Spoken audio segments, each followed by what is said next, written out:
and welcome to DIY Meets WTF. Where's the facts? I am Carla Oakley in studio today with Wyatt Lilly, who is a candidate for West Virginia Senate District 6. Welcome. Thank you, How Carla. are you? I'm glad to be here. Thanks for having me. You are so welcome. So tell us a little bit about what you do, how you've lived here all your life, or what you do. I've lived here all my life. I went away to college, but I came back and started my business, Cheek Thrills Records, back in 1995, 31 years ago, and it's going strong. As far as running for office, it's the first time I've done that, and honestly, I'd rather not have to. I'd rather just sit back and relax and know that the folks in Charleston are looking after us and doing a great job, but as we know, that's not the case. Now, what made you want to run? So I've been asked several times to run, and then by local folks, I thought, man, it's not the right time, and maybe I'd consider it. And then they got some of the heads of the Democratic Party in the state to give me a call. And they reasoned with me. They're like, look, you got to give people an option.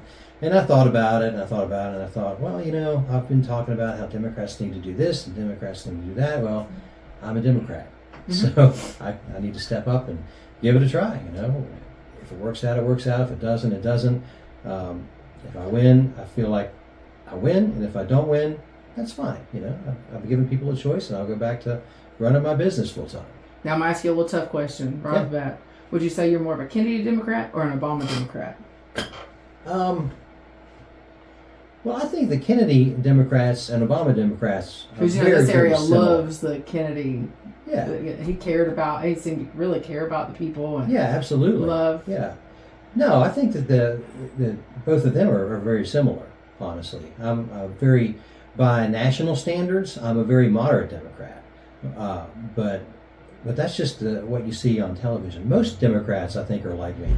They're moderates. For instance, I'm not out to take anybody's guns. As are, most Democrats don't care about guns. I don't want to see boys and girls locker rooms, of course. It's ridiculous you even have to address that. But you listen to the national media and you think that we're all way left out there. I mean, there's a huge difference between people that put a microphone in front of in a place like Portland, Oregon, and your average run-of-the-mill Democrats. So you're not an AOC type Democrat? No. Okay. Not an AOC type Democrat. Yeah. I think that might have been a better analogy, maybe There Kennedy you versus go. AOC. Yeah, because Obama was pretty moderate. He was Obama pretty actually down. won the state first go round. Yeah, he did. Yeah. Absolutely. And so that was, but I think Biden took a lot of heat for that. He wasn't all that. He wasn't like AOC either. I don't think. No, but I wasn't. think maybe his cabinet or something kind of pushed him that way. But well, I think his biggest failing, well, there were two. He was terrible on the border. I'm not, and the current guy's not doing a good job on the border either. I mean, the fact that he has armed Gestapo running around wearing masks and arresting people that are doing no harm is horrible. Now, we don't want the Biden era open borders either, because that was a huge mess. The other thing that he did that I don't agree with was he didn't step down. He should have just been a one-term president to begin with and announced that and embraced that, and then we could have had a primary to have a good opponent, and we ended up with Harris, who was just, I thought she was highly qualified, and I thought she would have done a great job, but I can understand why people would disagree with that, and I understand why my friends and neighbors did not vote for her. She was a terrible candidate, not electable in a place like this, and a place like this, that's a lot of the country. There are a lot of people that she does seem to be very, very qualified on paper. Correct. She doesn't seem to be very personable. I think that's where she lacks a lot, because as a politician, you've got to be somewhat personable. Yeah, but that's kind of unfair to look to who Yeah. she's going against. If that's all you got on her, that she's not personable, Yeah. and so you get the other guy who's way out there. So that's not fair, but I understand it. You Right. can't fight it. That's exactly why she didn't get elected. And she was, like I said, she was a terrible candidate, not electable. She had my trust, but I mean the Democratic Party's come up with better options. Yeah, and I know as a voter, I'm independent, full disclosure, but I'm very disappointed in the direction of our country and our state. So how do you think that we can even start getting our state in a different direction? Well, you got to start in the State House. You got to start in the Senate and in the House of Delegates. I mean, there are 34 seats in the West Virginia Senate, 32 of which are Republicans. And of those Republicans, there were a few moderates, but most of them are hard right-leaning Republicans that you can't even reason with. Right. You know, a moderate like me doesn't stand a chance of reasoning with those people. So we got to start turning the tide a little bit and getting both points of view represented in Charleston. Yeah, that scares me so much every time I see people say, "Oh, vote R, or vote D." They don't. It's like they don't even research to see what the person stands for or anything, as long as they have that R or D in front of their name, and I think that becomes very dangerous. Yeah, they try to assign a team to us, and when we're really all on the same team. Right. We're all, District 6 is Mercer County, Mingo County, McDowell County, and part of Wayne County. Literally a corner of West Virginia. And we're literally in this little corner of West Virginia all together, and we're all facing the same issues, whether we're Republicans or Democrats.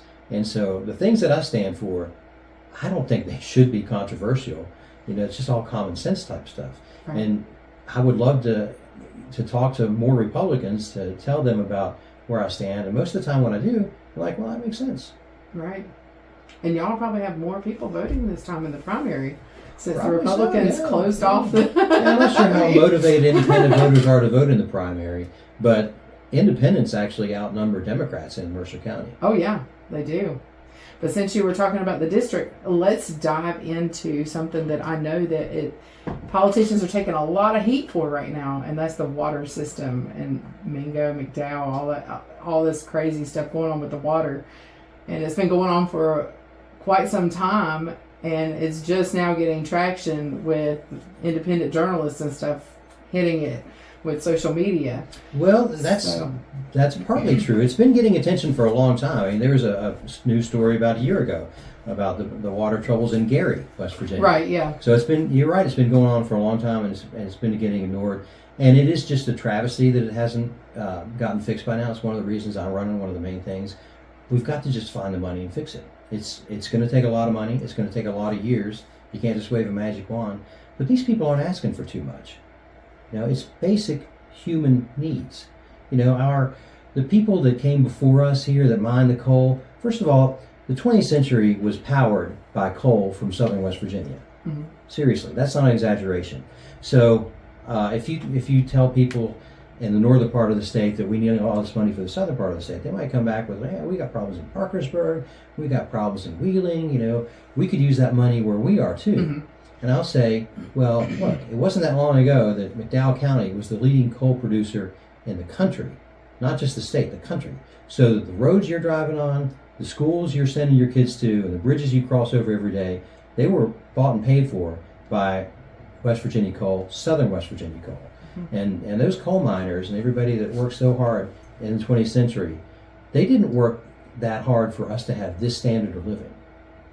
Right. Their descendants. They worked that hard so they could have a better standard of living, and their children and grandchildren could, and we're them.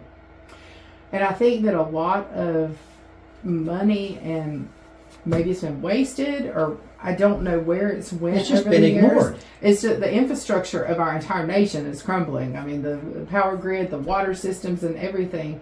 How does West Virginia fix that when, as a nation, it seems like everybody's struggling? So you just spend the money wisely. It's all prioritization. Mm-hmm. So this last session, Morrissey shoved through a 5% income tax rebate, an income tax cut, 5% that nobody really cared about or was wanting, except the uber wealthy. I mean, most people in West Virginia, if your state income tax is cut by 5%, you'll hardly notice it. I mean, if you're making 20, 30, 40 grand a year, your state income tax isn't much, and if you get that cut by 5%, that's a few dozen dollars, maybe $100 or two. Yeah. You know, but it's the ultra wealthy that certainly benefit from that. And so the price tag on that was a couple $100 million. You know, they didn't need to do that. They could invest that in water systems. Correct. That would be amazing. I mean, $100 million a year for 3 years could go a long way. That might not solve all the problems, but it's a complicated problem too, because you have places like Gary, who there's a municipal system that needs to be completely replaced or retrofitted or whatever. I'm not the expert to say exactly what needs to happen in every community, but you do have municipal systems that need a lot of work. Then you have people that are on wells, and their well water is getting contaminated because they live too close to an abandoned coal mine. So you got to fix those people as well. It's not just... How do you fix that problem with abandoned coal mines and the big industries polluting our streams? How do you... Because it seems like a lot of that is coming from those things that people didn't even know about, you know, because, I mean, that was before Just any of us last were week in born. Delbarton, the railroad was doing some routine maintenance on some rails, and they disturbed some ground, and all this iron water, this orange water started pouring out of there. Yeah. And people want to blame the railroad. Well, it's not really the railroad's fault, because they're on land that used to be a coal mine. And they tried to seal it up. I mean, that mine had been abandoned for, I think, 40 years or something. And so they tried to seal it up as best they could. So I guess, you know, maybe they cut some corners. But yeah, it's a complicated problem, and it will be ongoing with all these abandoned coal mines. And how can we address that?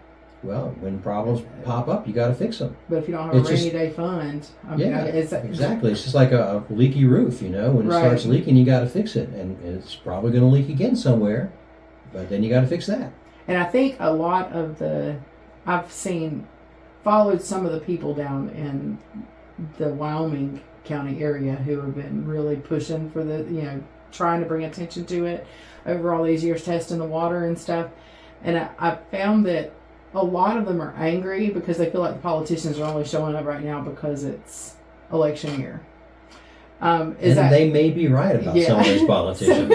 So is that something that you would be willing to pledge, though, if you were elected and Number you won the priority. general? Would you abandon these people after you got elected? That'll be my number one priority. And I'll probably it'll be difficult, you know, but I'll try to work that in wherever I can. If there's bills that come through, I'll be like, can we attach some clean water to that bill? Or whatever I can do to help. I mean, I will not just be told no and go away. Right. When I'm up there, I will be an advocate for these people. Well, for sure. business, you know how that is, being told no. And you gotta can't be go away. You persistent. got to be persistent. You absolutely do.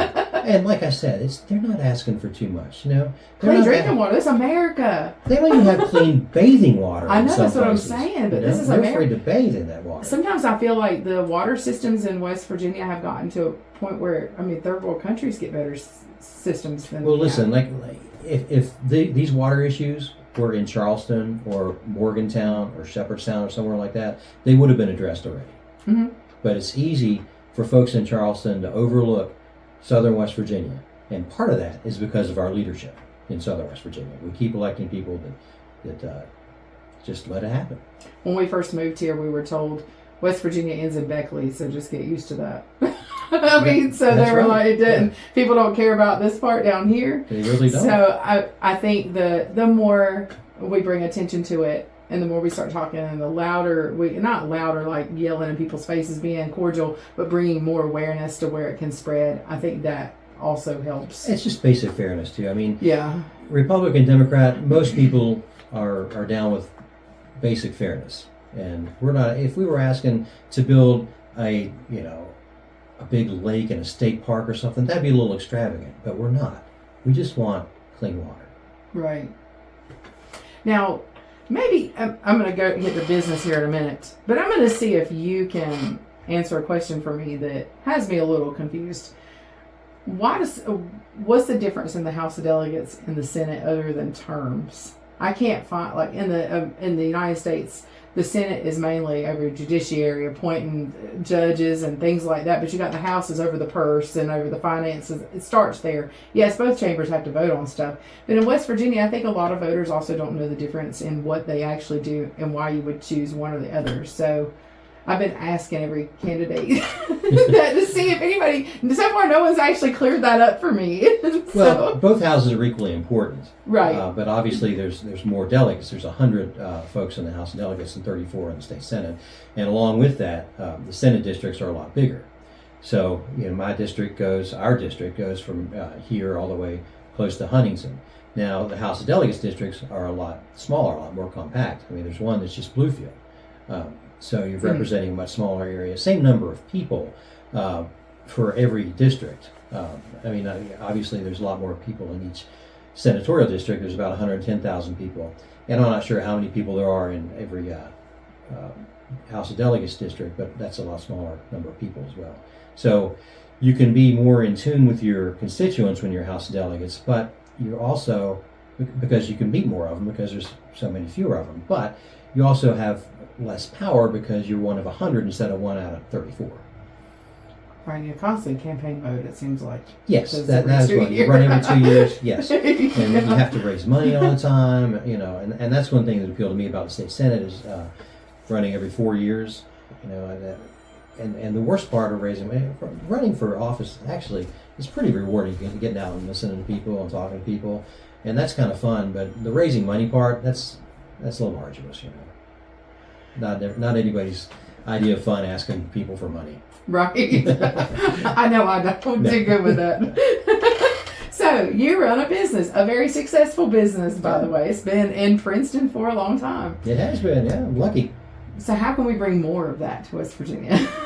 So, yeah, the reason that we need to encourage small business as much as we can, we need to encourage big business. I'm not opposed to big business at all, but I think small business needs a little help, and we can do that by encouraging small business investment. And one thing we can do is allowing small business owners to buy into PEIA insurance. If you think about it, people don't want to roll the dice and take a gamble on small business for a number of reasons, but one is because they don't have health insurance. So, and not that PEIA is that great anymore. It's expensive like everything else, but just little steps like that. Maybe some tax breaks for people that create jobs, that kind of thing. Another thing that we could do is, so any kind of retail business is going to compete against a place like Walmart. And places like Walmart and Lowe's, and they're great, I'm glad to have them around, but they will always locate right outside city limits to where they don't have to pay any city taxes. Mm-hmm. And they'll take advantage of being there, they'll take advantage of the city's population, the city's infrastructure, and then be right outside the city limits to where they're not contributing to the city. So we could have, special, instead of an exemption, an inclusion for places like that to where they do actually pay into the city. Now, do you think if small businesses were able to participate in PEIA, do you think that would in turn maybe bring down some of the rates because you've got more people? It could do that, yeah, because normally people that start small businesses are a little more healthy. They're not the ones that are consuming a lot of health care. So it could potentially have that effect as well. Because I hear that complaint all the time of how it goes up, and then the state just raises your income just enough to cover the increase. Not even. It ends up being, my wife is a teacher, and she's gotten pay cuts.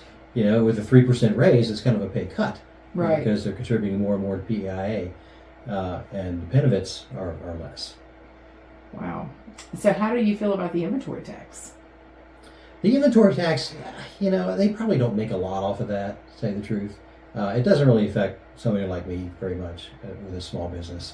So that would affect, bigger businesses. So, I really don't have an opinion on that.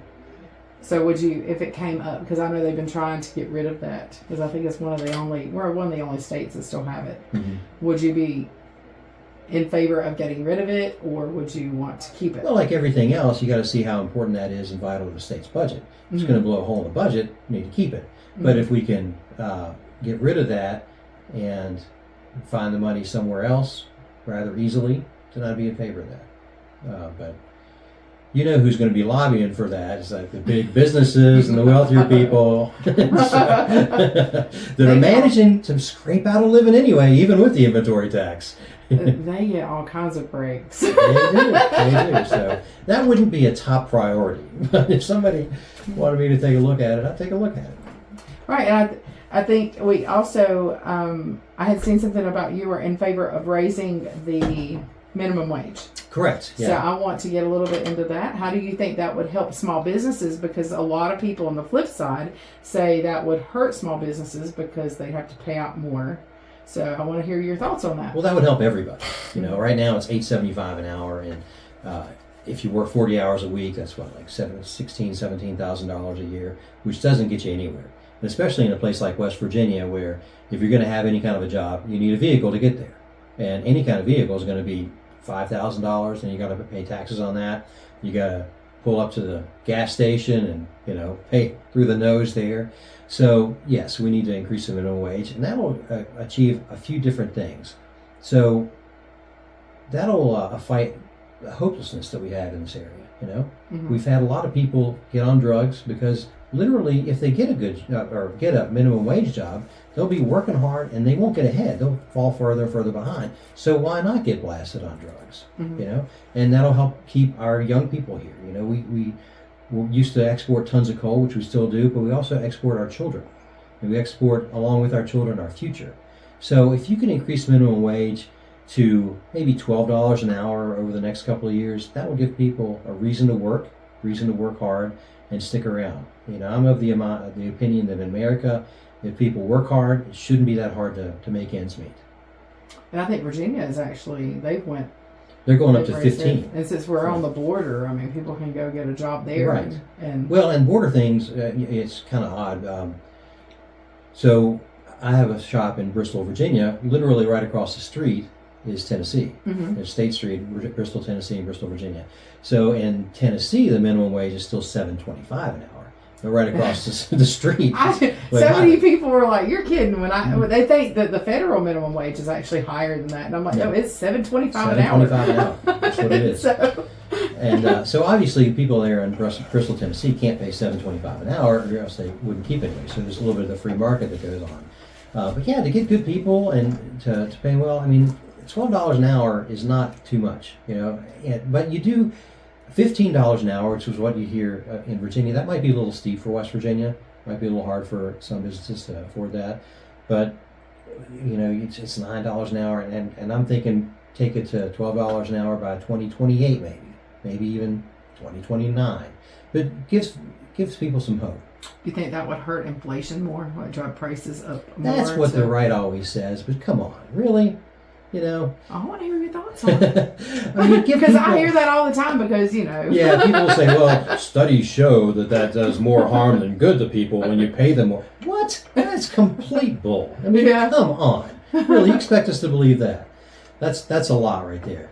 No, give it a try. And yes, inflation may come up a little bit, but guess what? It's coming up anyway. Yeah. There's a number of other factors for inflation, and it's not that people are getting paid too much.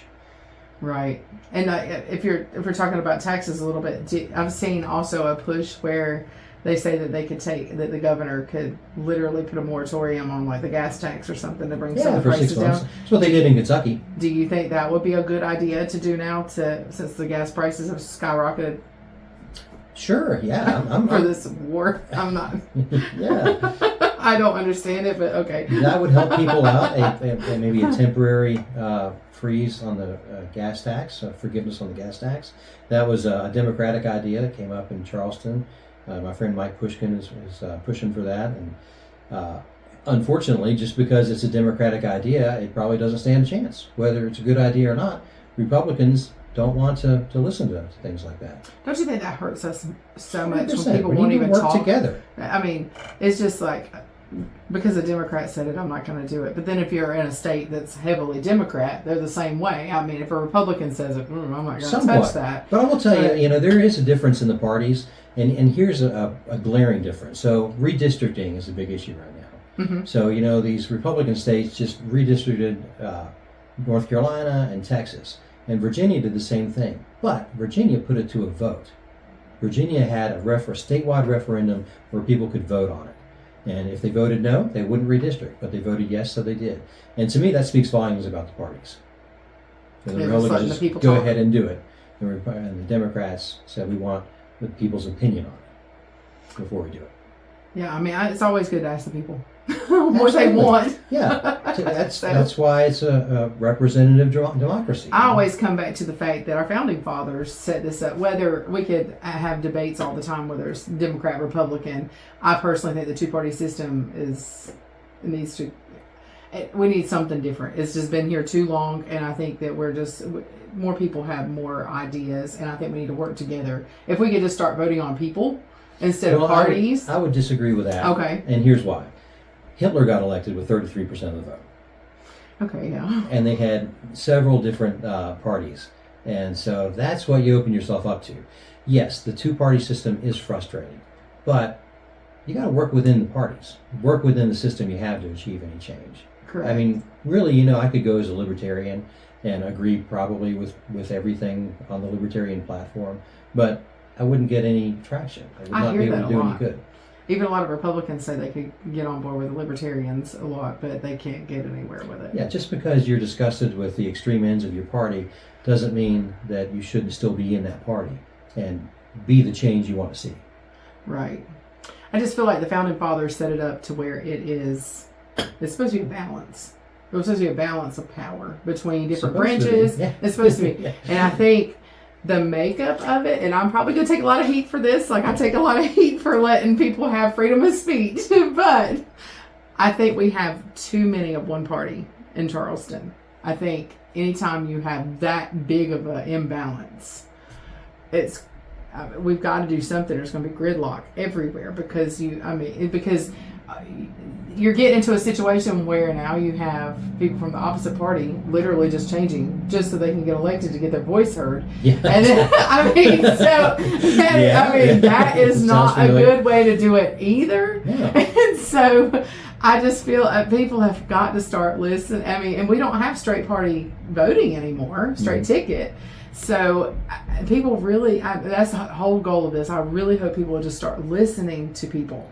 Yeah. Because we've got to stop this. We can't have 100% Republicans because at some point in time, you're not going to know who all the Republicans really are.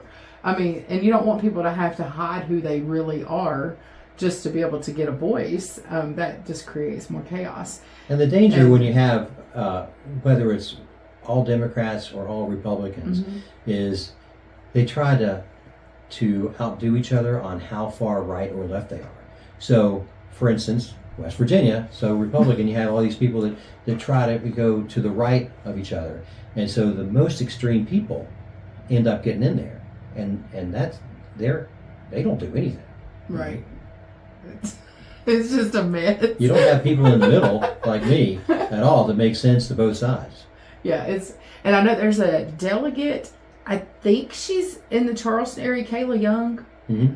I love the push that she has had. Literally, she has worked to recruit Democrats for almost every district. She's a breath of fresh air. And I was just so, and I want to interview her at some point if I can.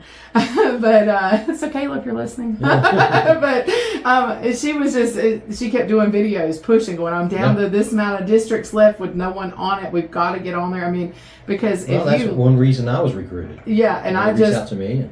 I was so thankful because I'm like, people need a choice. And when you don't have a choice, that is very dangerous too. It's almost like a kingdom run by a king. You're just... They can do whatever they want. Handed it on a silver There's no platter. repercussions, Right. There's no accountability there. Exactly. All right, well, let's switch to education a little bit. Okay. Because I also wanted to, when I sent you a list of topics I wanted to talk about, I wanted to talk about, a lot of people have asked me about Rayleigh's Law.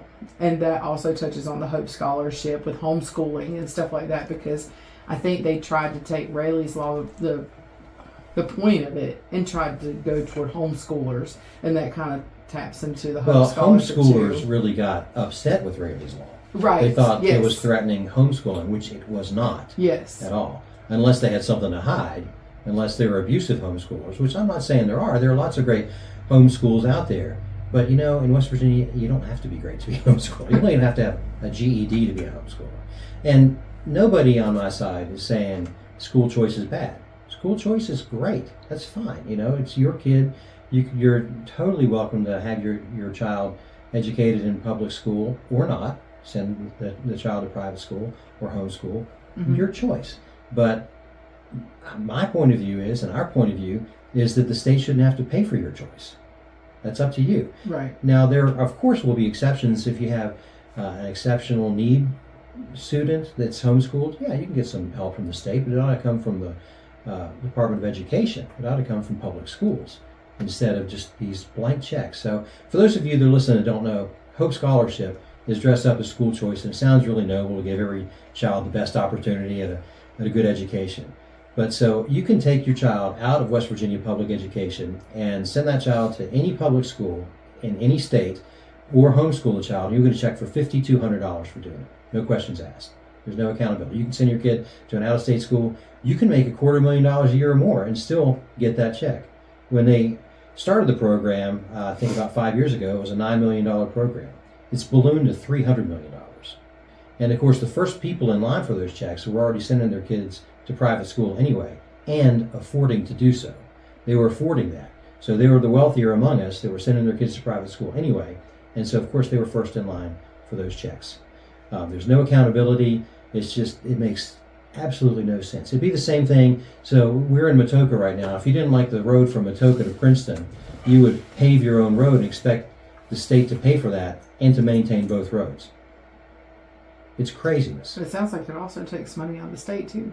Oh, absolutely. That's the whole point. Yeah. It's taking $300 million out of the state, which we could be spending that in public education. In Wayne County, they've had several schools closed because of the budget crisis. They've had to lay off teachers. They've had to lay off staff. There is a budget crisis for schools in West Virginia, but they seem to find plenty of money to blow on these Hope Scholars. And you think about it, if there's a single mom who has 5 kids, she can send her kids to school, or she can try to homeschool them herself and get $5,000 checks. That'll end up being $26,000 a year, $5,200 a check. That's an incentive for her to homeschool those kids, whether she's qualified to do so or not. Now, how's this going to help education outcomes? Do they still have to participate in the end of year testing or anything like that? Yeah, but they don't have to pass any tests. You have to take the tests, but that doesn't mean that you have to. You take the test, but you fail the test. So what? You're just back getting another check next year. So do they move on to the next grade? I'm ashamed to admit that I'm kind of clueless on this stuff. Yeah, so, they don't have to advance at all. They can. Supposedly, if you never advanced and never graduated, you could just stay in the system and get that $5,200 check indefinitely until you're in your 40s. There's no guardrails on it. Oh wow, done. Yeah. Oh wow, I did not realize that. Yeah, it's craziness. So who authored that? And how did that start? Yeah, that's a good question. So there are vested interests who have spent. There's a good story about this on the front page of the Daily Telegraph today, which today is May 7th? 8th. May 8th. Right. Yeah, May 8th, Bluefield Daily Telegraph. Read that story. They've spent outside interests, meaning out-of-state interests, have spent like $3 million in the West Virginia primary campaign, primarily about Hope Scholarship and school choice. So somebody's making some money somewhere off of this. So why would they do that though? Like who? Because you can see why big pharma and things like that would spend this money, but right, it's a little bit more mysterious. I'm not sure exactly, but you see these groups that are, they're attacking education. They're attacking public education, maybe to indoctrinate them in more Christian schools to become more right-wing voters. But that's another thing. You can send your child to a Christian school. You can send your child to any kind of religious school and get this money. So if somebody sets up an Islamic school that's recruiting jihadists, they would get the money from the state. You could set up a Satanist school, and they would get the money from the state. They would get Hope Scholarship money. There's no guardrails on it whatsoever. It just needs to go. That money needs to go back into public education and helping public education. The reason that people supported the Hope Scholarship to begin with is because there was supposed to be some savings. So when you take a child out of the public education system, you're not educating that child, so theoretically you save the money that's been spent on that child to educate that child. But there's no real savings that occur. For instance, if you take a bus and you have 40 kids on the bus, and then you have some Hope Scholars that get off, and you're down to 36 kids on the bus, it costs exactly the same to run that bus route.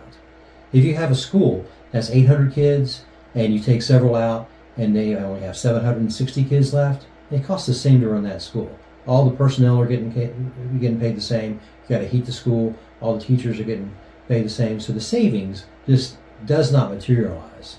So that's where the scam part comes in. There's a lot of parents who do homeschooling because there is a big health freedom movement that don't agree with all the vaccinations and things like that. And the state, even the governor, has signed the executive order for religious exemptions. The Board of Education has pushed back on that and got that all tied up. So I think that's also a big problem. So would you be open to having like religious exemptions for vaccinations to try to pull some of those people back into public schools so that money could go there? Because I think that's a really big reason why a lot of people are pushing outside the school system.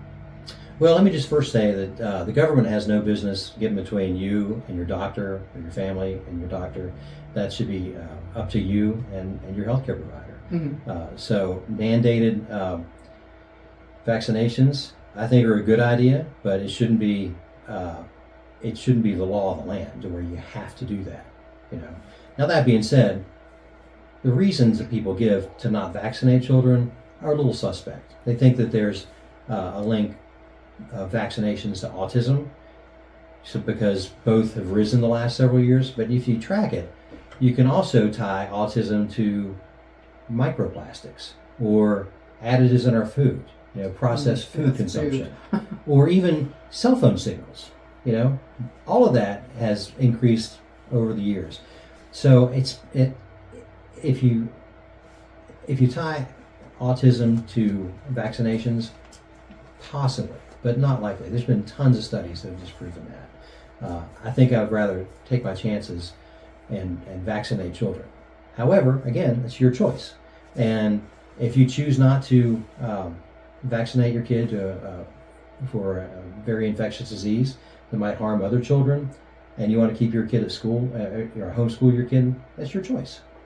I know of one particular mother who has been fighting one of her children, and it is documented, had a severe reaction to one of the vaccinations. And so her other child, she didn't want to have that vaccination because, of course, they shared the same gene pool, and they may have had it too. And the one child who had the reaction got the exemption, but the other child, even though the doctor said there's a good chance because of their genetic makeup they would have the same one, got denied. And so she pulled them to do homeschool. Mm-hmm. And I mean, she had a valid reason. That sounds valid. I mean, I'd like to hear the State Board of Education said no. Well, it was probably one expert, one person in the State Board of Education that maybe she should try for the exemption again. Maybe that person's been replaced.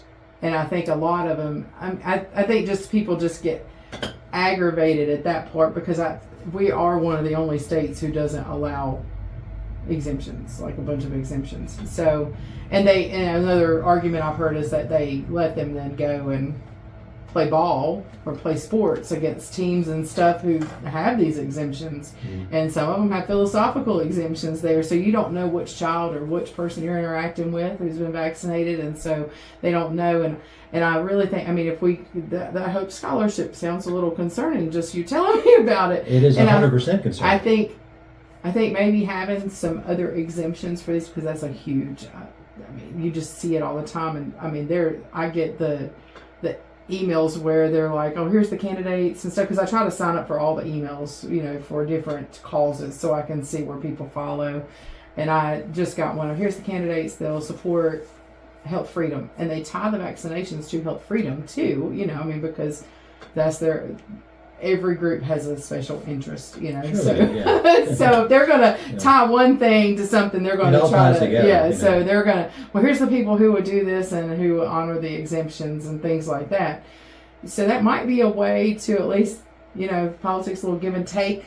Mm-hmm. And I don't know how far we'll get with that, but it would be a give and take thing. If you want to reduce money to put toward water systems, maybe give a little bit on an exemption. But I'm not sure, I don't know why the Board of Education is pushing back so hard. I think that's another question. Do you have any idea why? As far as unvaccinated children in schools? Yeah, just pushing back so hard, like even pushing the governor when he signs the executive order. They're fighting so hard for They want to protect the other students, and they want to protect the teachers.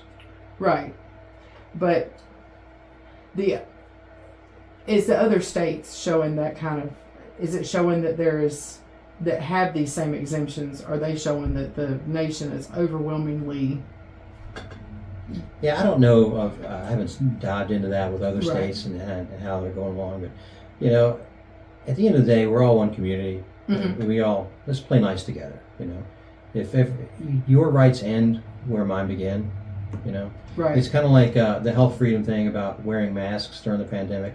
Now, in retrospect, maybe we didn't do everything with the pandemic right. But if people wanted me to wear a mask in a store, it's the least I can do, Yeah. I wasn't one of these people that are like, no, my freedom, No, I didn't want to breathe on you. I didn't, for all I know, if I saw you could be taking care of a 90-year-old who would be vulnerable. Right. Just be considerate of others people. That's all.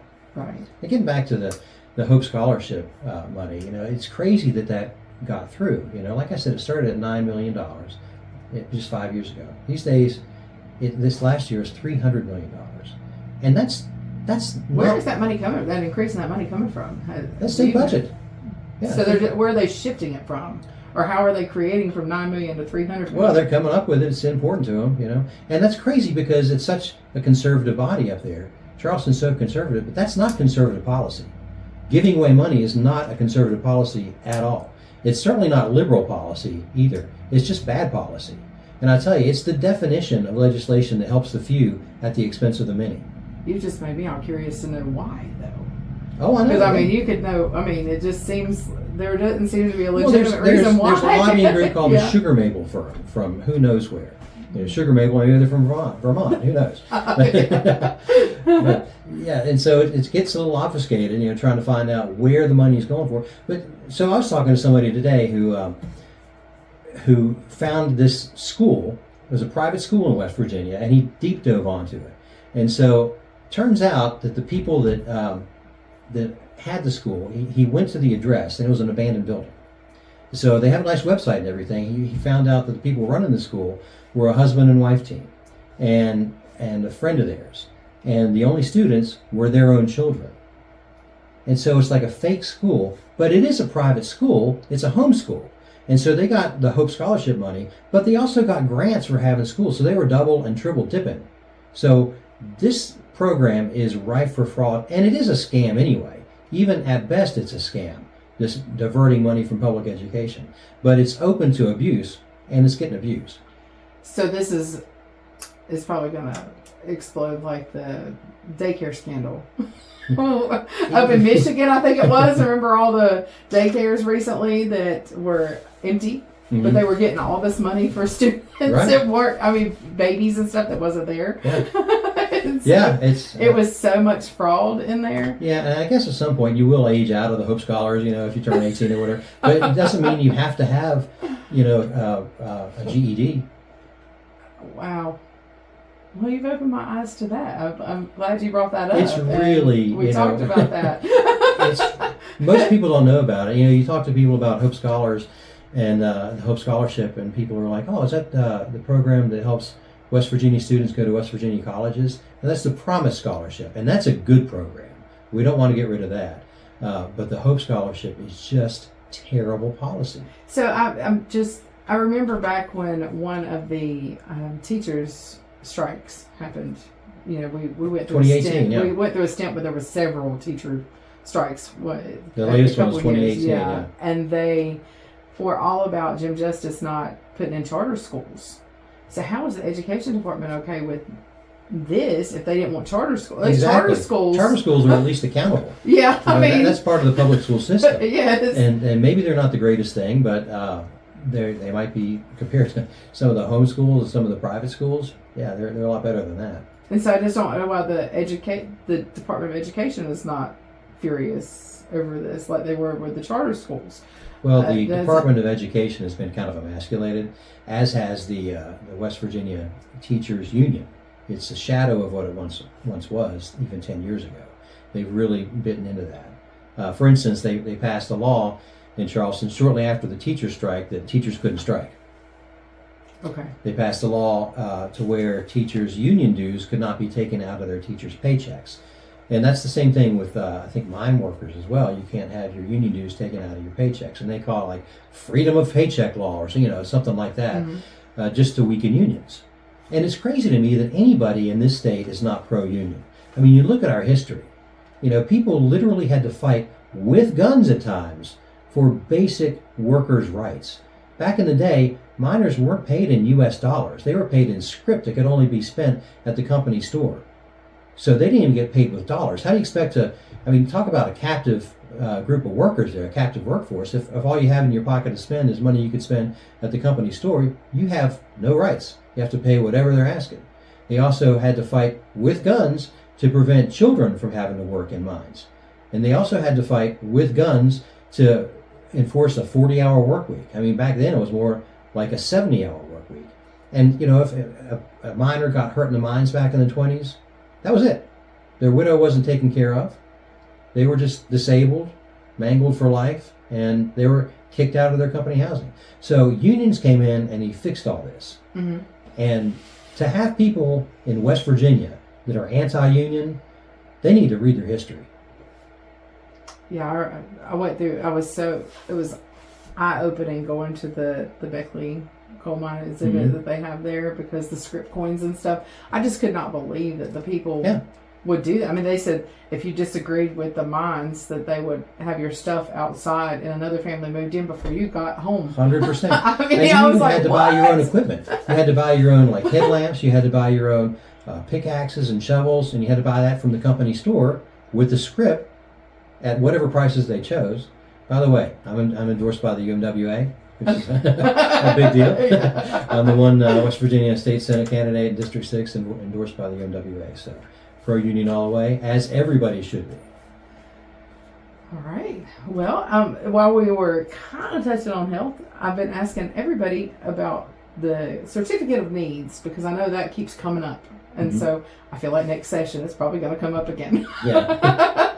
The certificate of needs is a funny thing. It seems like it was set up to control costs and to prevent like overlap, but it doesn't seem like it's a necessary thing to me. Let the free market be the free market. Now I know it controls some grants, some grant money, but that could be allocated even without the certificate of need program. I don't see why it's necessary. Somebody could change my mind, but I think I just don't see the necessity for the certificate of need. So program. you would be for getting rid of those? Yeah, I'd have to study up on it a little bit more, but yeah. I mean, I just don't see why we have to have it. I think everything that gets passed, of course, like we were talking about the Hope Scholarship, can be misused. And it's Sure. And I think that's been a way. It can lead to a monopoly of healthcare with the way it's being worked at the moment. Yeah, it can. You have these big companies that are. Yeah, I understand that. But if that becomes a problem, then we can address it another way. It could also lead to a lack of competition. Which competition brings prices down and quality up in every market. Right. Yeah, we need to keep because I have another friend who's got a child that has a lot of health issues, and that they have to constantly go out of state because WVU and them does not offer it. Right. And so, I mean, if we could have some of those smaller companies be able to come in and offer testing and things like that the bigger places don't have, because we don't have great specialized health care for elderly or for children. No. And well, especially in some parts of the district. I mean, some people will have to drive a couple hours just to get to Welch Community Hospital. And that's another thing that we have to look at. It's like the chicken come first or the egg. Which one do you bring first? Because a lot of people I've heard don't want to move here because the healthcare is so bad. I mean, because when you start you have healthcare providers that don't want to move here either. Yeah. They're in debt to their medical school for hundreds of thousands of dollars sometimes. If they're doctors, if they're nurses, same thing on a smaller scale. It costs a lot to become a nurse, and so why would they want to move to a little place in West Virginia where they can't make a whole lot? So you think, once again, raising minimum wage would bring in more of... Well, I mean, they're not even working on minimum wage. No, so how do we bring these people in? How do we Well, first off, you have to have clean water. Absolutely. You have I to agree have with you clean water for 100% on that everybody. one. I mean, it goes back to that. And that's one thing that should be an asset to West Virginia. You have places like the Carolinas or Georgia, or places where there's lots of droughts from time to time. Arizona right now is in a terrible drought. So, I mean, imagine that, the desert having a drought, right? Who could have seen that coming? But West Virginia, we have plenty of water. We have beautiful scenery, but we have to have clean water to get people here. It's a great place. There's a lot. It's centrally located too. I mean, just surrounding us, we have these big population centers. Too. I mean, the people are so friendly. It's a great state to be in. We have a lot going for us here. Yeah. So you just need to sell those points. Yeah, if you come here to work in the healthcare industry, you're probably not going to get rich. But if that's your goal, you probably shouldn't be in the healthcare industry. I mean, they didn't make a lot either in North Carolina. I mean, especially the ones who were in the residency and stuff. Mm-hmm. I was so shocked. Dentists make more money than the doctors. Yeah, orthodontists even do better. I used to sell carpet and flooring for Empire Today. Mm-hmm. It's not they don't operate here, but I would go to so many doctors, dentists, house and stuff. And when I run credit apps for them to put flooring in their house, I would just be amazed at the amount of money like gastric doctors would make versus the one who did elective orthodontic surgery. Right. And one of them told me, he said, you never go into an industry where people don't have to pay. The elective surgery is where all the money is. Yeah. I mean, so I was like, oh, wow. So, okay, well, let's talk a little bit about AEP, because I know that's going to come up too, and I ask everybody about it. So, all these power bills have went through the roof. I have heard that it's because we don't have enough business here. We don't have enough people here, so the cost is rising and it's just getting dispersed among others. Well, that's incorrect. I've heard smart meters. I've heard all these things. So what? It's a national market. What do you think is the problem? The electricity that's not used here can be sold elsewhere. So it's a national market for electricity. So it's not the fact that we don't have business here. It's not the fact that we have too few people here. But one of the issues that we consume more per capita in West Virginia than other places. And one reason for that is our style of living. It costs, if you have a few hundred people living in an apartment building, that's going to be more efficient. But everybody has their own houses here in West Virginia. And the housing inventory is aging. So everybody has old houses, drafty houses. Nobody has the new windows that are super efficient. Most people don't have newer energy efficient appliances. So we use a lot more energy than you would think we would here in West Virginia.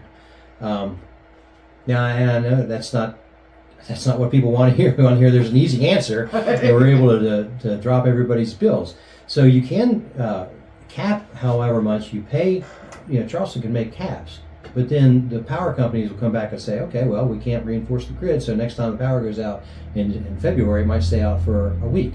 I mean, they kind of got us over a barrel. Now, are they paying their executives too much? Probably so.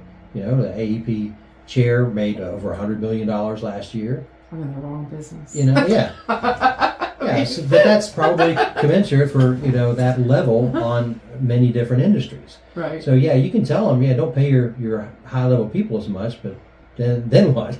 Well, I don't think a lot of people realize AEP is one of the biggest utility companies in the nation. They just operate under different names and depend on the state. So it is really troubling too, because especially in West Virginia, we have so many retired people that are on that fixed income, like they say, and so their income increases slightly over time, but not to keep pace with the increased utility bills. Well, I tell people this. I've heard these stories, but I'm personally affected by this. Everybody's affected by the power bills, of course. But this particular house that we're in, it's an older house, over 100 years old. Last winter in sub-zero temperatures, my power bill was $250, $270 in that range. This year, the temperatures weren't as bad. It was warmer. Thank God we didn't have the ice storms and all that stuff. And my bill would hit $900 one month, $800 another, and I had to go on one of those AMP programs. Same house, same setup. I'm like, what happened? Yeah. And a lot of people are asking this question: what happened? And how can someone in the Senate or the House, how could you help answer those questions? Because people are angry, and they don't know why the sudden spike, and no one can seem to give a clear answer as to why. Well, there was a good town hall that addressed this in Princeton. And there's no easy answers. There really aren't. It would be great to say, well, there's the villain, get rid of that villain, and everything will be fine. But it's such a complicated thing where it is a national market. And you have so many different ways to generate power. You have the coal-fired plants, and those are literally the most expensive. That's the most expensive energy we have, because it takes a lot of people to mine the coal. It takes the railroads to transport the coal to the plant. It takes a lot of people to operate the plant. But in West Virginia, we like that because those are our jobs. So it's just much easier for these gas-fired plants to build a pipeline and then turn on the faucet. But we should embrace all of the above strategies. There should, I saw where there were wind farms planned that are now not planned anymore. And there's no good reason for that. Go ahead with these wind farms that are out in the ocean. They're not causing anybody any problem. There's no reason not to. Just the more access to energy we have, the better. Right. And you think that would help? Do you think wind? Do you think wind energy It'll be part helps of it. with Yeah, this? I mean that's not going to be the only answer, but sure, that'll be part of the answer. So how do you fight the back only with- good concrete recommendation that I've heard that I agree with for capping, keeping power bills a little lower is right now AEP can go request a rate increase at any time. So if you could limit that to where they can do that maybe twice a year, 3 times a year, that would probably help, but it won't stop them from asking for increases. And they say, I keep hearing an excuse about the PSC too, the Public Service Commission. They keep saying that they don't really have any control over it. Do you believe in making the Public Service Commission more accountable to it, where the state could change? Or how do you perceive? Do you think we're set up fine the way the PSC is, or? Well, we obviously need to look at other solutions because it's not working for everybody. Mm-hmm. So I'm not sure where the accountability is, but like I said, that is a tough issue, and I certainly sympathize with people, especially, like I said, the retired people. I mean, but really, all of us are on a fixed income, you know? Right. Nobody's income varies wildly that much from year to year, so it affects everybody all the same. Yeah, and that eventually trickles down into the local economy too, because then small businesses hurt because your disposable income is not there for entertainment and things like that, and the extras that you need. So, you know that. Yeah, I mean, there's. And despite these like big companies. 17% of people in West Virginia, I think, are behind on their power bills. Yeah. So it's a real problem, and like I said, there's just not an easy, presentable solution. But long term, we just do need more energy. We're just going to need more and more energy. So the fact that the Is Trump firing administration, up coal again a good solution for that? Or? well, like I said, coal's more expensive, but it does act as a good hedge against the other forms of energy. So in other words, if the price of gas goes way up, then coal becomes more affordable for people. Price of oil goes up. So you think we need again, a combination of? Oh, 100%, all the above, yeah. And we like coal around here because it's our jobs, Mm-hmm. It still provides lots of jobs, and it has historically. So coal in West Virginia is not going anywhere. Obviously, I'm 100% pro coal, even though I'm a Democrat. If you watch Fox News, you think that all Democrats hate coal and there's a war on coal. Yeah, war on coal. Yeah, but could not be further from the truth. Yeah, that's what a lot of people think. They think, oh, Democrats hate coal. They want to put us all out of business and all out of work. And No. I'm like, Absolutely not. That's just one of those talking points. You watch the national news, and each side, the extremes get amplified. On the one side, you'll see somebody that's really liberal will say, defund the police, and all this kind of stuff. And I don't want to defund the police. And then you see somebody on the other side is like interviewing, like, yeah, I think all teachers should be required to carry guns in the classroom. That's so they amplify the crazy extremes on both sides. When really, almost all of us are right in the middle. We're right here facing the same kitchen table issues as our neighbors, and we agree on just about everything. Now, there are a few things that we wouldn't agree on, but we don't need to get into, for instance, abortion. The abortion debate. I can see certainly both sides of that issue, but for right now, it's settled. It's settled. Abortion is illegal in this state, and that's the way it's going to stay. And so, everything else we pretty much agree on. yeah. I think I've always said that I don't care how, even extreme right, extreme left, there's always something we're going to agree on. Something. Yeah. I mean, you But don't the agree thing is, just going across the street and just. the perception is that we don't agree on anything, and that's Yeah. because they amplify each side, the far left and the far right. They put a microphone in front of those people because it makes people want to watch or click more. That's just, clickbait. yeah, That's it's what the it is. business of news. It's the business of media. Absolutely. And that's why I wanted to offer this platform, so you can just sit and talk. And that way you can. The motto for my campaign is common sense for a change. So we can just talk some common sense. Right. So I also wanted to touch on another topic that is related to children, CPS reform. Because I know that keeps coming up too. I think a lot of light has been shed from the federal government, because I'm not sure if you knew about the audit. I think it was done in November from the federal government. It said 93% of all cases were done incorrectly by the inspector general. And that's all tied to money too, because we know everything is. Everything that it has a purpose for it. But it is not getting, anything that's getting through both chambers. A lot of it got vetoed by the governor, so it still isn't helping. There's all this wasteful spending that, of course, there was a big article by Amelia Knisley, who West Virginia Watch. She's a reporter with them, and she broke it. They spent over $250,000 on a system that was supposed to help intake, and they didn't even try it. They just paid the retainer, I guess, to the company, and then never even tried it. Right. TJ Meadows did a big commentary. Then DHS comes out and goes, "Oh no, she got it wrong. We did spend the money, but we just decided to go a different direction." That's $250,000 that could go toward a water system somewhere. So how can we start? Because this system's huge, and West Virginia has more children in foster care than most other states do. In Virginia, they don't have as many, and Virginia is a much more heavily populated state than West Virginia is. And some disagree with me, but I really think in the rural areas, which makes up most of Virginia, I mean, you got Richmond and stuff that really dictates a lot because of the way everything's set up.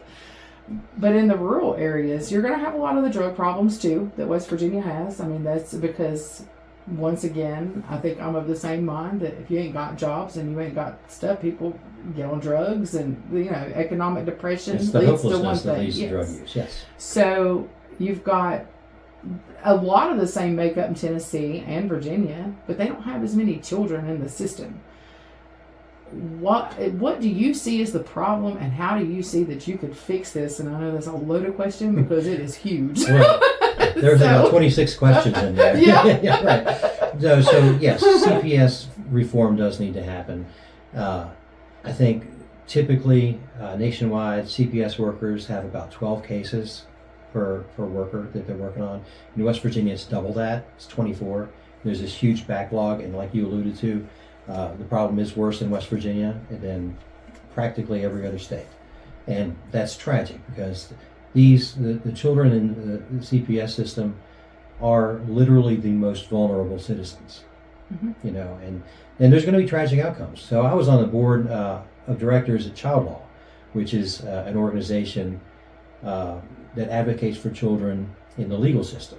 So we see the end product of after a CPS investigation. And in almost every case, you're trying to decide, like, what is the less bad of several bad options, whether the child goes into foster care or whether the child stays with parent A or parent B. It's all bad. You just have to figure out the less bad outcome. And it is really tragic because, again, they are the most vulnerable. And you hate to say that the quick fix is just throwing more money at it, but you do. You have to. It's underfunded. When these people are so overworked and overwhelmed, these child protective service workers, I mean, they get into this being right-thinking people. They want to take care of children, want to do the right thing. But you just get overwhelmed. There's a backlog, and you try to hurry through your cases sometimes, and of course there's going to be bad outcomes. And it's not like, breaking an egg. It's a child's life. So we really do need to take a good hard look at that. It's one of the most important functions of our state government, and everybody wishes that it wasn't, that we had, that we didn't have this need, but we really do. And it's there, so we got to deal with it. We got to suck it up and fund CPS and get more workers and try to help these kids. Now, when you talk about getting more workers, I'm not sure if you were aware, but in 2020, there was a requirement change for CPS workers. They no longer have to be actual social workers. They don't even have to have a background in any type of social work whatsoever. Trying to recruit people, yeah. They could be a fine arts major or a music major and get in there and do that. And the pay is extremely low, too. Do you think that if we were to raise the income requirements, that in turn it would help to actually get people who are familiar with that field, who have an educational background in that field? Well, that would be great, but you got to take whoever's applying. I mean, if we need a lot of workers and you can't get qualified workers, you need to try to lower your standards and do better training. It's the only way to do it. And do you think over time we could fix that?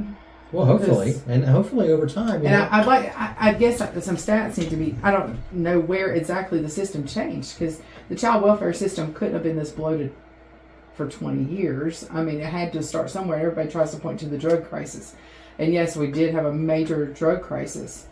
But there has to be it can't just be one thing. It seems like it's multiple things all compounded together with little to no oversight, maybe. And money is the only thing that's going to fix anything, I guess. Nobody wants to hear that that's the solution, throw more money at it. But I mean, but yeah, if you have people that are just overwhelmed and getting burned out, you got to help them out somehow. Would you try to make people more accountable at the top in in the cabinet level? I mean, I know it's the governor's jurisdiction, but I don't know how to, because it seems like, because we had a cabinet secretary appointed that was only there for a year, and then he left to go work for the place that they were funding this roundtable event that actually had no results come out of it. So, right. I mean, a nice, beautiful report, but that was about it. And so how do you make those people more accountable do you make them sign contracts? Well, you get a better governor that will appoint better people. Right. Well, yeah, that could be true. Yeah. I mean, Morrissey, he doesn't really care about the people of West Virginia. He's from New Jersey, and he just wants to, he looks at his office as a way to do favors for his friends. So you have to get somebody in there that is from West Virginia, cares about West Virginia, and will get committed people that will stick around and see the change happen. Now I'm going to push back on you on that. Okay. Because I'm from North Carolina, and you couldn't pay me to go back there. I love the state of West Virginia. No, you're from West Virginia now. Yeah. But you're a West Virginia. I mean, he'll get people from, literally another state if he thinks they can help. That, like all this out-of-state money that's been poured into the campaign. Yeah. Yeah, I mean, I think that helps. I do think and we were talking about this a little earlier, the outside. We need some people from outside who love the culture, who want to come in and start being a just part because somebody's of the culture. not from West Virginia doesn't mean that we need to discount. I mean, you can get somebody from wherever as long as they're committed to West Virginia and want to see West Virginians thrive. Right. I tell people all the time, every single, like, you could give me a house in North Carolina and I would not go back there. Yeah. It's too hot and I just don't like it. I just don't, it's just not, I love the family feel of West Virginia and how, if you broke down the side of the road, someone's going to stop and help you. Absolutely. I mean, it doesn't matter whether you've got cell phone service or anything. People are just so nice, and that was the part we fell in love with. And you don't have that in North Carolina. First day I was here, broke down, starter went out in the car, unfortunately. I went to the gas station because it didn't have cell phone service. And so many people offered me a ride. And I'm like, you might kill me if I get in the car with you, because in North Carolina is what you would think in bigger cities. Right, yeah. Well, we still have that sense of community here. Yeah. Especially in southern West Virginia. Yes, and I just love that. Yeah. So, yeah. I mean, I'm looking after each other. Definitely a transplant, but definitely home now. There you go. So, let's talk about these property tax increases a little bit. The way the property taxes are going up, because a lot of the excess levy keeps coming up a lot too, and I know people vote on that, and that's for education. Mm-hmm. So I want to hear your thoughts on the property tax. If there's anything we could do to get this down, I've seen people talk about raising the homestead exemption, which would probably be good, a little, raising the amount, because last year, if your house was valued at $10,000 and this year's valued at $60,000, I mean, that didn't help you with the homestead exemption. Now you're having to pay some because it stayed stagnant. So I want to hear your thoughts on all these property tax issues. All right. So first of all, real estate tax, property tax, is like the least favorite tax of mine. I think that a sales tax is pretty fair. Mm-hmm. All the other taxes are pretty fair, and nobody likes any taxes, but we all understand there's a need for them. Same with the property tax. But the thing is, if you don't pay your property tax and the county can just come in and take your property, can you ever really own any property in this country? So that's why I really don't like that tax. However, the county needs that revenue. They provide services that we need. And so until they come up with something else, that's what we got. So we got to have the property tax. So you have your business in Bristol, Virginia, yes, correct? Correct. Do you know much about Bristol, Tennessee? I mean, since you're right there on the border? Not a ton. Because, Tennessee does not have property tax for they have homes. A higher sales tax. Correct. Yeah. So would that be a solution? Because I personally think it's illegal for you to lose your home that you bought and paid for Right. over a property tax. I mean, because then Yeah, if truly, we could figure out a different way to raise that revenue and avoid property taxes, I would be in favor of that, or at least minimize them. I will touch on one reason that the property taxes have gone up. It's not because the county has all this wasteful spending. It's because the state is not doing their part. So the lion's share of what the county spends their money on is education.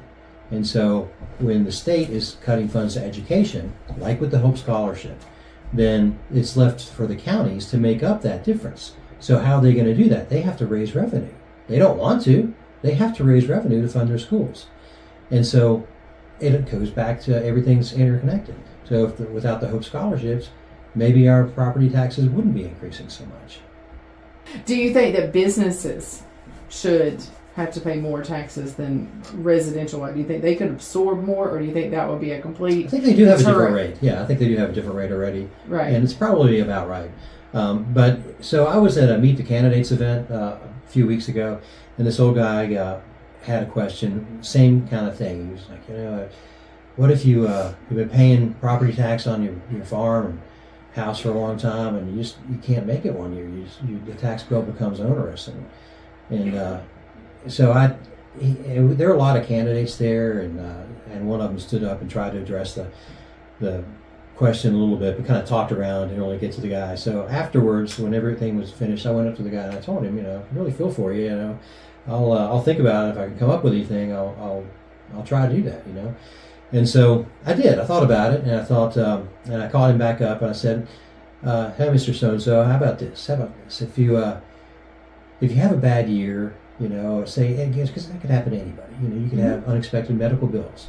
If you have a farm, you could have a flood that wipes out your fencing. We got behind on all of our property taxes because of the flood last year. Yeah. And so, what if once in a while you could take your property tax bill to the county commissioners and say, hey, I'm having a hard time with this. Can we work something out? It would be up to the county commissioners. They would have the authority to forgive it completely for that year, or to work out a payment plan for that year, or just do something to help that person, because nobody wants to see anyone thrown off their property or thrown out of their house. That's like the last thing anyone wants to see. So that would be a solution that would give the county commissioners the discretion to do that. Now, obviously, that could be ripe for abuse if people wanted to do that every year, but then the county commissioner would say, it's the same person year after year. No, you got to pay your taxes. And so I asked the guy, I said, well, what do you think about that? And he said, well, I like that idea. I said, well, if I'm elected, then I could maybe do things like that for people. He said, and it's a quote from him. He said, well, buddy, you've already done more than anybody else has. I thought, well, I really haven't done anything, but that was nice of him to say, And so people just want a little bit of somebody to listen to them and offer some solutions. So that's a creative solution right there that I came up with. And the state did come up with a payment plan a few years ago when they overhauled how tax properties were done, which actually made it a little easier, I guess, for investors to buy things, as long as they have money, But when we got behind, I know this from experience, I called the state, the auditor's office, and they said, we don't offer payment plans if it's not your primary residence. Right. So that seems like that's kind of, and I think about this, and someone raised this with me. What about rental properties? I mean, if you're a landlord and you own 20 houses or an apartment building and get behind on it, if there's an emergency that you can't pay it that year, how is that going to help those people? That's going to displace a lot of people who that is their primary residence. So is that something that you think should be addressed too, where it should be more than just your personal residence? I mean, because not everybody owns their own property. There's a lot of renters and tenants. Yeah, it's definitely, and I see both sides of it too. So then on the other side, you have people that own property in places like McDowell County who just let it sit and rot, and then you have a building that'll cost the county $20,000 to demolish and get rid of, and then they'll be left with a lot that's worth, $500. So you got to see the balance there. And it's not a perfect system, but the last thing anybody wants, especially, is to see somebody thrown out of their house and property, especially if it's been their own family for a long, long time. So, what you said about maybe increasing the sales tax to make up for property taxes, that would be okay. I'm of agreement with you. I think sales tax to me is one of the most legitimate taxes. It's a fair tax because it's on what you're choosing what you consume. want to buy. But then again, you don't want it so high to where it drives people across the border to Virginia or across the border to Ohio. It needs to be competitive with the bordering states. Yeah, I think there's 10%. It's been 10% for a while, hasn't it? Tennessee. 9.5, maybe 10. Yeah. It's pretty high. Yeah. So, but I mean, people could keep their homes. Right. You don't ever have to worry about. And then you have special like prepared meals taxes that some counties use. Mm-hmm. So like in Bristol, Virginia, they have a prepared meals tax, which ends up being a 10% tax along with the sales tax on prepared meals. So there's creative ways to go about raising that money. But the county does need money. The county doesn't waste money hand over fist. They fund schools, the sheriff's office, and a few other things. Do you think a lot of these raises is because people weren't doing their jobs in the past? Well, I think the money wasn't necessary in the past, too. Like I said, the state used to come through with more funding for schools, and they've cut their funding. Mm-hmm. Now, why do you... I don't know the answer to this, but why don't people lose their cars and stuff if they don't pay their taxes?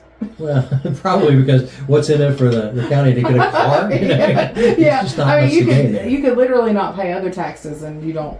There's no repercussions. It seems like losing your home is the... Yeah, if you don't pay taxes on your car, though, you can't get a sticker right to where you can't drive it. So yeah, it gives you a little time, though, I guess. Yeah. I don't know. All right, so let's go and talk about data centers a little bit. Okay. Big feud going on there because, of course, our water system is already strained. Right. And they don't create a ton of jobs, but I don't see how we can live without them. So a lot of people are just opposed to data centers altogether because they are increasing AI, which is going to take all of our jobs, in their opinion, and it may or may not. They may or may not come to fruition. But data centers are unavoidable. They're going to be somewhere, And the way I look at it is they could benefit our area if they're done properly, because they could lead to better infrastructure to and from the data center. They could strengthen the electric grid. And like you said, they don't create very many jobs, but they do create high-paying jobs. So those are the potential benefits. However, those can go out the window if they're not done right. If there's no local oversight, if they don't help the community, if they pollute the water, if they increase more demand on the power grid to where everybody's utility rates rise, if they're not paying their fair share, then they could be a disaster.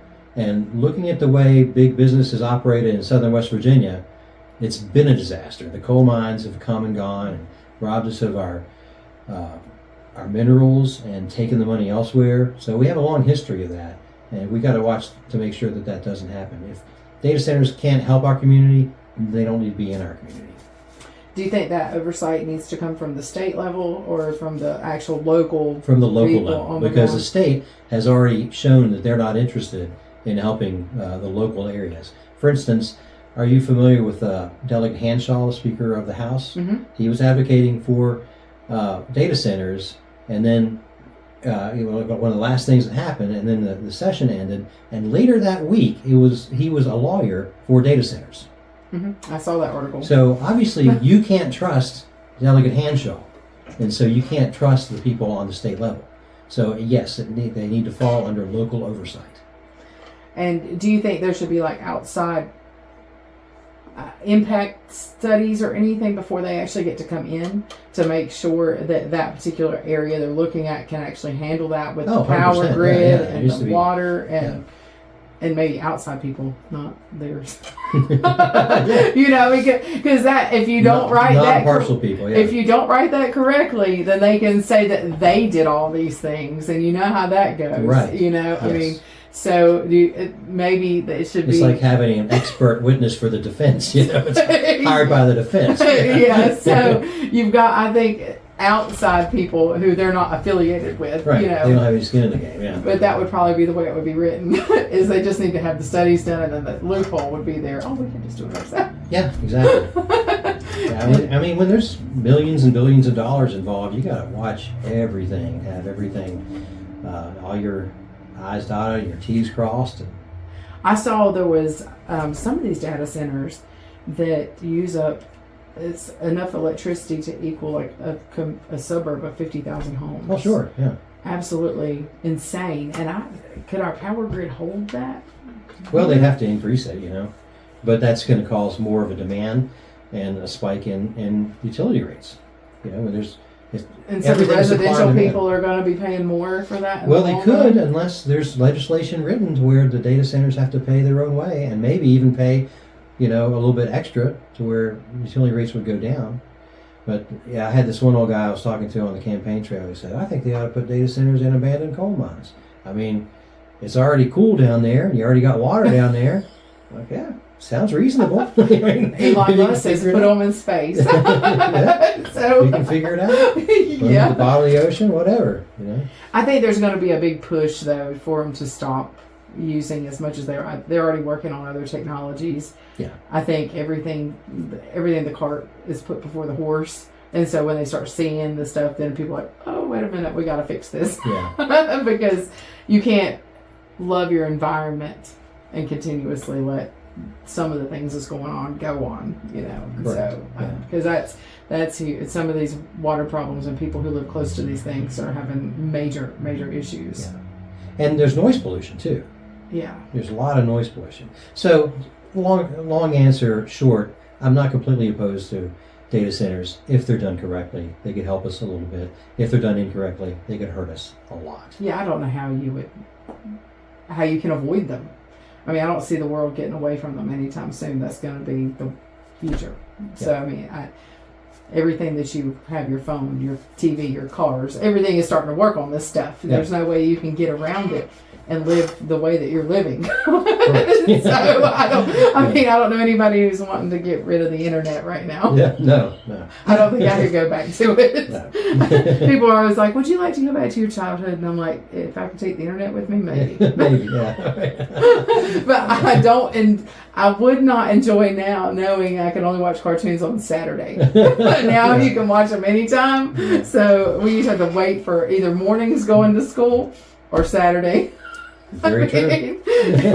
So, but I think I'm about done here. I just wanted to, there's a couple questions I'll write down and just not really policy-wise, but so do you think if you're elected, do you think politics will cost you anything in business, and how would you avoid that, or relationships in general? Maybe I'm too much of an optimist, but I don't think so, I mean, it's not like I put up a bunch of political stuff at my store. Right. So I don't think it will cost anything. Relationships, probably not, because I'm not too far one way or the other. I'm pretty much in the middle. And if somebody thinks that I'm way too far one way and they don't want to be my friend, well, somehow I think it'll be fine. You can't please everybody. It's like Val Kilmer said as Doc Holliday in the Tombstone movie. Well, if I didn't think you were my friend, how could hardly bear it? You know what I mean? I think it'll be all right. Yeah. And what is a question that reporters don't ask you you wish they would? Tell us about the Hope Scholarship. Yeah. I can tell that's one of your passions, and I'm so glad that you brought it up because I did not know either. Well, I get that reaction all the time, literally all the time. I'll ask people about the Hope Scholarship, and they don't know. They just don't know. It's one of those things that I tell you, it's the biggest pile of bull that we've been sold in West Virginia in a long time, and we've been sold a lot of them. Is there a cap on it? Do you know? No, there's no cap. And every year that check will increase. Like this year is about $5,200. I think it's going to be $5,400 per student next year. That is insane, I guess. It is absolutely insanity. Yeah, just to not have a cap on it and no oversight. Well, there's a lot of industry in the state that has no oversight, but that needs to be reeled in for a lot of stuff. But it's not checks right out of the treasury, the state treasury. No. Just writing checks like that is just, like I said, it's not conservative at all. You'd think that the conservatives would be more against it than the liberals, but it's not that way. Conservatives are for it. Yeah. At least the ones that are in the legislature. Well, I have found that a lot of people that are on the right waste a lot of money. It's wasteful spending on both directions. Yeah. And the older I get, the more I see that. Yeah. And I think people they're sold the line of Republicans and conservatives save you money and all that stuff, but I just don't see it. It's not the case. And that may have been the case back in the Reagan years, you know? Yeah. The Reagan era, conservatives were different then. It's more social issues these days. It's like transgender, you know, which affects hardly anyone. You know, that's their hot button issue. So they can go ahead and waste more money on Hope scholarships and things like that. Oh, Lord. Okay, so I'm going to ask you one last question. Someone was watching you that completely disagrees with you politically. Why do you think that they should just hear you out? Well, because I make more sense than them. Seriously, I've thought about this a lot. And if you come up with an argument that'll change my mind, I have an open mind. But I am where I am because I've thought about it a lot and I've done some research and I know history. And there's reasons why I believe the way I believe. And like I said, if you can change my mind, great. I'll listen to you. The reverse ought to be true too. Hopefully, I can change your mind if you don't agree with me. And there is one question I have because it's so important to me, and I'm going to start asking everybody about it. It's communication, because I think everything in this world can be solved if you just sit down and talk about it, or you at least have an open line of communication. At least it can get friendlier. Yeah. Well, you can at least have a start in place and all that stuff. Yeah, if you communicate correctly, at least you can disagree respectfully. If you ignore someone and avoid them and just don't even bother to talk to them, that just, to me, silence also fuels conflict. Yes. So silence is a way of communication. It's just not, to me, a good way of communicating. Because I think anybody can even they might get mad, but they can take the negativity and still know that's where you stand. Mm-hmm. So if you are elected, will you at least communicate with your constituents? If they call you, will you at least call back? Oh, 100%. Will you? The way I would look at it is like everybody's my friend until I find out otherwise. Right. So, I'll try to socialize with my colleagues up there on the other side. Go to dinner together, have lunch together, have coffee together. First of all, try to find out what you have in common. Mm-hmm. I'm in a record store. Let's talk about music. Mm-hmm. Let's talk about, everybody likes to talk about their music, whether you like it or not, whatever. They like to talk about their favorite concerts. And so start off on ground like that, and then realize that we all have a lot of things in common, and then we work together and get some things done. Yeah, I think that's my biggest pet peeve. I can't tell you how many times that there's just a policy issue or anything you want to talk about, and you never hear back from those people. You can't start out with an adversarial attitude.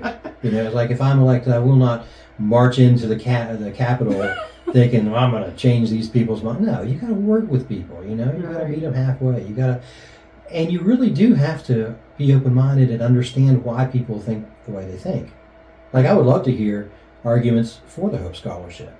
And I understand why, homeschool parents love it because they're getting this money that they wouldn't normally have. But really, that's just not fair, though. It's not fair to all the other students in the state for you to get that money. That is true. That gives me an idea. I know somebody who's very well versed in it, and I might see if they want to talk. Yeah. That way I can hear the other side. Yeah, I would love, I haven't heard much from the other side. Just the lobbying that's been going on. That the other side saying people like me hate school choice. Again, school choice is fine. It's totally up to you. I don't want to stand in the way of a parent and school choice, but we shouldn't expect everybody else to pay for your school choice. Right. So is there anything else that you would like viewers to know about you and your campaign? No, feel free to reach out. I try to be pretty easy to find on social media. I got Facebook. I got a website, Lilly for West Virginia. It's FOR, not the number 4, lilyforwestvirginia.com. And so, I'd love to hear from you and try to be easy to reach. And try to take advantage of some of the independents who can't vote. Yeah, right. Pull them over. Well, yeah, hopefully independents and hopefully Republicans will agree with what I've said. I don't think anything that I've said is all that controversial. It's all common sense But stuff. for the primary, it's a great opportunity to get the independents and to tout them. Yeah, Because, primary or the general yeah, election. You know. yeah. Because I know this election we're going to have to. I don't want to just vote for judges. Yeah. I mean, and school board, the nonpartisan. I want to have a say in something. Yeah. So no, I mean, we'll be choosing a Democrat ballot. I don't hope to appeal just to independents or to Democrats. Right. Or, I hope to appeal to everybody because what I'm saying will help everybody. Right. What I stand for, it's not partisan stuff.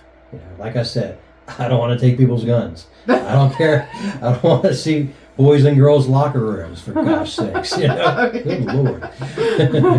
Just want to help people. That's it. And that's the first thing that people say when they hear Democrat. So I've been really excited about having the Democrats on, just because I'm like, yeah, everybody wants to say the Democrat just wants to take your guns and you see comments on social media, which now that's the bottom of the barrel right there. People that comment on social media, but they're like, no Democrats, no thank you. Yeah. So going back to the history of West Virginia a little bit, the way West Virginia swung away from Democrats was a little bit inevitable. If you look at the coal industry, it's been in decline since 1950 because of mechanization, like every other industry. We've been losing jobs to mechanization and also other forms of energy. So, of course, employment in the coal industry has declined ever since the 50s. And so in West Virginia, we kind of doubled down on coal. We didn't try to diversify our economy. And so, of course, people are going to be less and less satisfied with the coal industry, fewer and fewer jobs. And so the party in power, the Democrats all those years, party in power is going to get blamed. So it was a little bit inevitable that people would be dissatisfied with the Democrats. And then you couple that with Fox News coming on the air and brainwashing people with all their propaganda, and of course it's going to swing to Republicans. And I think the pendulum is going to swing back a little bit. I mean, we've been under Republican control for about 30 years now, so you would think people would be disenchanted with the Republican leadership as well. Right. So it's going to swing back.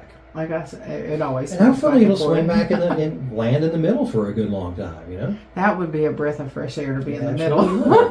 It would the be. most helpful thing. Yeah. Where we could all just talk and not.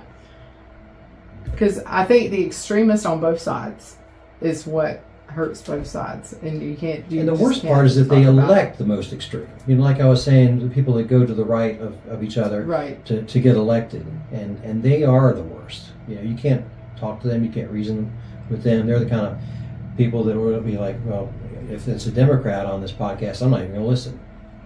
Mm-hmm. Yeah. But hey, we got freedom of speech in this country still. Yeah. So we need to hear from everybody. I do. I need to hear from, and I've had a lot of people say thank you for doing this, because they didn't know about these people.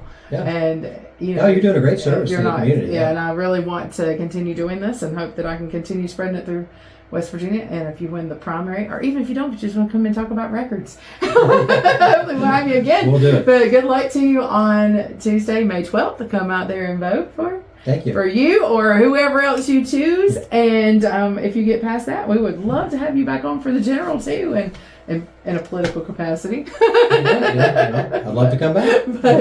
But thank you so much. Thank you. And thanks for watching if you made it this far. Yeah.